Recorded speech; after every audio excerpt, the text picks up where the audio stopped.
What is up, guys? So it has been a minute since I've had a video out on the channel, and this one is pretty fun because this is what I've been working on in my personal time for the last, a year now.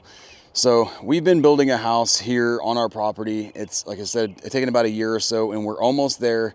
But one thing that I'm extremely happy about is the one thing that's here right over my shoulder, and it is the garage that is attached to our new house. So over the years, we've lived in this manufactured home, and just on the other side of that is a couple of cedar sheds that have worked out a little bit for my moto garage. But when we were building this house, I definitely wanted a dedicated space for just my motorcycle stuff, bikes, gear, all that stuff, and a place that I can shoot videos like this that's in a controlled environment. So that's what this is. So real quick, let's do a quick walkthrough and just show you what it is. So we have our house here. It is about a 3,200 square foot house, 4-bedroom. I've got 3 kids, so it's just a normal size house for the size of our family. But this here is where it's at. The house is actually getting painted today as well, so there's a lot going on, but the house is going to be white. Just a little tidbit there. I've got a 18 by 36 garage space. Got RV parking here on the side, an amazing view out the back. But let's walk in and show you what we've done so far. So like I said, 18 by 36. I've got 16-foot ceilings. I've got windows around the perimeter. And then I have a big fan in here to push a lot of air around. I've got a standard 2-car garage attached to this as well. So the big thing is, like I said, I want a space where I can work on bikes, do bike builds, just general stuff. I'm a gearhead. I love gear. I love working on things, and this will definitely give me the space to do it. So first things first, in my opinion, when you're ever doing a build on something like this, you want to work from the ground up. So first off, I do have a 6-inch slab in here, so don't have to worry about anything as far as cracks and parking vehicles and all that stuff in here. Obviously, you shouldn't have to worry about that with the garage, but a lot of times places do 4-inch slabs. I wanted at least a 6-inch slab.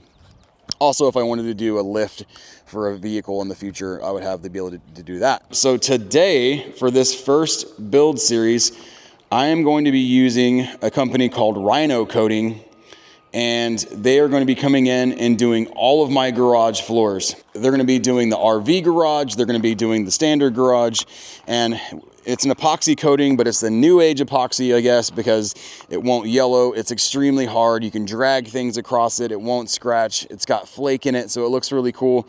So here any minute, those guys are going to be pulling up, and we're going to get to it. So real quick, just want to show you kind of the real quick layout plans of what I have here in the garage. So this is like I said, a 18 wide by 36 deep RV bay. I've got 16-foot ceilings, and that's a real advantage because here in the back of the bay, I'm going to have, workbenches kind of around the perimeter here. I'm going to have a sink in that corner over there. And one thing that I'm really happy about is, again, since these ceilings are so high, I'm going to be able to put a loft in. So this whole back half, it's about 10 feet in the rear. That whole top section will be a loft where I'll have an office, an editing space, a place to shoot podcasts, stuff like that. And then down below right here is where I'll have 2 motorcycle lifts. I'll have another table here for working on projects, things like that. And then along this wall, this will all be storage with tubs and bins of all of my gear and parts and all that good stuff. Along this wall right here is where I'll be parking motorcycles. And even though this is a big space, I've already test fitted parking bikes there, and it already feels tight for some reason. I've got the GS, I've got the CF Moto, I've got the DR, and I got my dirt bike, and then I've got my kids' bikes, and I've got a TW200. I've got a swath of bikes that are going to be parked in here. So it'll feel a little bit tight once they're all in, but I definitely want to keep them out of the weather. That is the plan. Now you have a quick little layout of what it's going to look like, but yeah, I just wanted to show you that. And just got a text from the coating guys. They will be here shortly.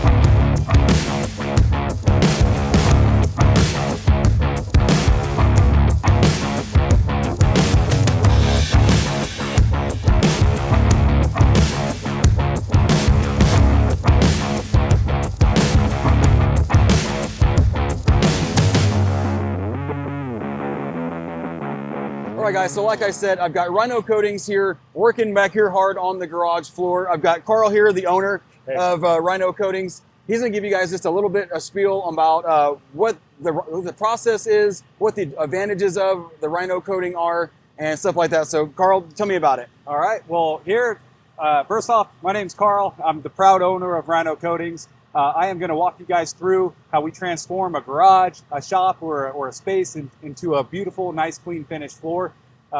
So really how we start out is, of course, we start out with a bare concrete slab, whether it's new or whether it's old.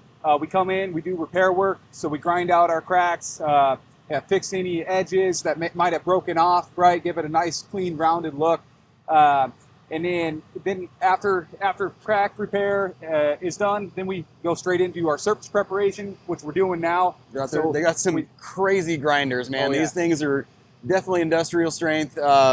You know, what, diamond plate or diamond bits on them? Diamond bits. We have a 31-inch grinder, a 20 and a 14 in action right now. And then we also have, right now, one guy's on a 7-inch hand grinder. So we've got it all. So we get into the small spaces, and then when we're in a wide open floor, it speeds up the time quite a bit, so it cuts down on our preparation, which really is the indicator on how long our day is. Yeah, right. In a garage like this, obviously it's brand new, but with the slab being about 9 to 10 months old, there's already cracks in it, unfortunately. So they do the crack repair, they grind all the cracks out. But a house that's 20, 30 years old, there's a lot of wear and tear on that. And they make the surface basically brand new before they even start laying the coating down. So especially when people are sick and tired of whether it's cracks or oil stains or whatever you got going on, we just transform it, man. It's beautiful. And as far as the epoxy goes, I know the older style of epoxies, that they were great, but they didn't last very long. They would get yellow or they would have fogging and stuff. And this is a little bit different process, right? Correct. So we don't use too much epoxy. We use epoxy for crack repair, rebuilding front edges, right? Those resins are great for that. Yeah. Or for a vapor barrier. So we come out, we do moisture tests. We do several different tests just to make sure we don't need a vapor barrier. Kyle even said that he had a vapor barrier installed. I want to make sure, hey, it's not failed. There really is one there. So I still did the testing just to make sure we're in the clear there. And then, so, his didn't need a moisture vapor barrier in the form of epoxy, right? So then after we get the surface prep, we're going to use a polyura, right? Which, epoxy is very rigid and tends to crack. So polyura can actually expand. It's very flexible. We're out here in North Idaho. It gets cold, it gets hot, it's cold again and hot again. So you want something that can expand and contract, and especially hide any cracks that form in the concrete underneath, right? And then also, for dropping, we're gonna have a gym in one of our garages, so dropping weights and things like that, it'll actually flex a little bit instead of just crack like a regular epoxy would, right? Correct. Yeah. Correct. Well, after we put down our polyura base coat, of course, we're gonna back roll that for a nice even finish, and so there's no puddles anywhere, no lumps. Broadcast the flake pattern that's chosen. So here we're doing a beautiful nightfall flake pattern. It's a darker gray. We've been doing that one every single day this week and also next week. Definitely one of the most common. I think it looks the best. It's kind of a light gray, dark gray, and some little bit of white flake too, right? Or no? It's a lighter Just a lighter gray, yeah, most definitely. It goes well with pretty much anything you're going to throw into your garage. But you have an array of colors. I mean, there's even one that almost looks like camouflage. The sky is kind of the limit on what you want to do. The sky is the limit. We can go custom. We've got a traditional pattern that we're using, a very common one, but we're throwing red in it for one gentleman to match the accents on his shop. Right? Oh, nice. I mean, the sky's the limit. We could do just about whatever as far as patterns come. And then, so after we broadcast that flake until rejection, meaning there's no shine, no base coat still coming through, we'll give it a couple hours to cure.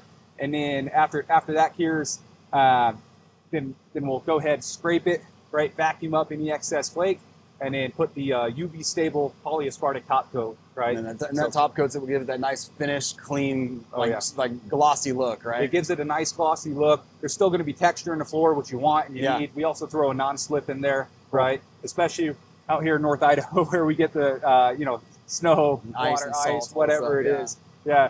So, I mean, ultimately, we are transforming the space into a nice, beautiful, clean look, right? And it also protects the floor, and it makes it easy to clean.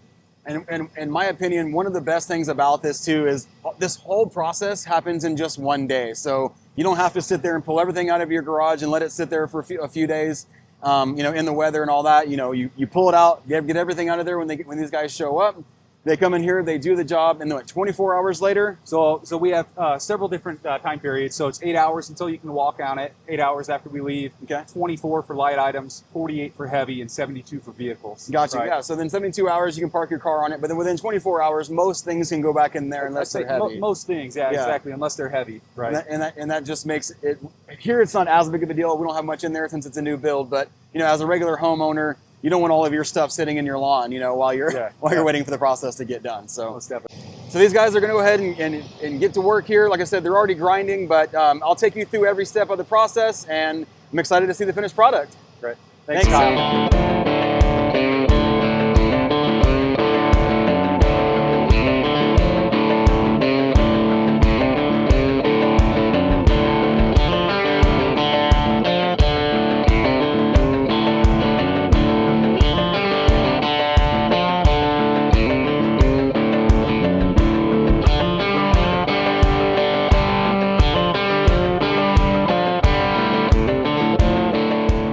So we just finished up grinding down the surface here. We're doing some finishing touches on the edges, and the guys are all vacuuming up all the dust, right? So the reason that you do the grinding is to really make the concrete very porous, so the resin has something to actually adhere to. So you're kind of removing that clear film, right, on top of it, to put it in simpler terms, right? And then, so right after we're done vacuuming, we're gonna tape everything off, right? And then put down the base coat, flake it, and wait for that to cure.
All right, so we just finished getting our hustle on, took a nice little lunch break, and then now we're back at it. The floor has cured, took about an hour 45 minutes, right about there. And I mean, we were moving, took us about 30 minutes, the 5 of us, to get it all down, all the edges painted in, and everything squeegeed out. So now we're just scraping the floor here. So we're really cutting any extra flake that are sticking up and removing all the excess that was thrown, that we broadcasted over the floor. Once we're done scraping, we'll recoup some of that good flake, and then we'll vacuum up the rest, all the little pieces. And then once that's good to go, then we're gonna go ahead and put our top coat on. And that's the nice UV stable, durable polyaspartic top coat. Really finishes off the job, makes it nice and easy to clean. But yeah, those are the next steps there.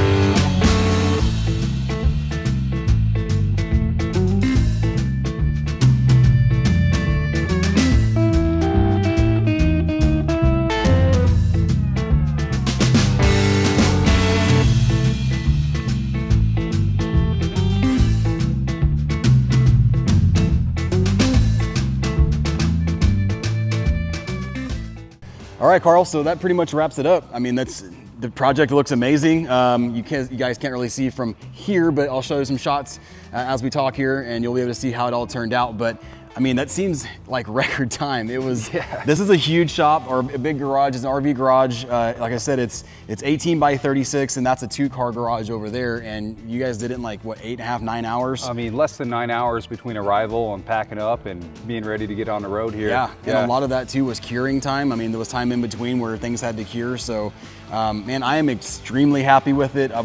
The work ethic of this team was amazing. The guys work really well together, and it was like a dance watching these guys work. It was really entertaining, honestly, to watch it happen. So I mean, to go through 1,100 square feet in about 35 minutes to have Yeah. it from concrete to, you know, coated and flaked. I mean, we were working like animals, Yeah. right? Trying to beat the heat. It's a warmer day, right? Still not the hottest, but you know, Yeah, for sure. we're fine working in sync. So yeah, if you guys have a garage that you want to get revamped, or if you have a new build that you are looking to get this done on your garage, where can these guys find you at?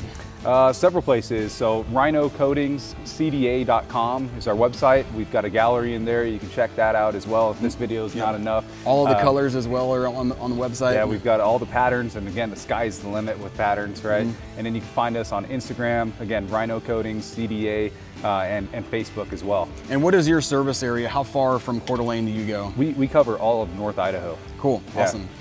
Well, all right, guys, I appreciate you watching this video. I really hope you enjoyed it. I hope it was entertaining at the very least. Definitely check out his website again if you are interested in doing this, and we'll see you next time. If you haven't yet, hit that subscribe button so you'll know when more videos like this are released.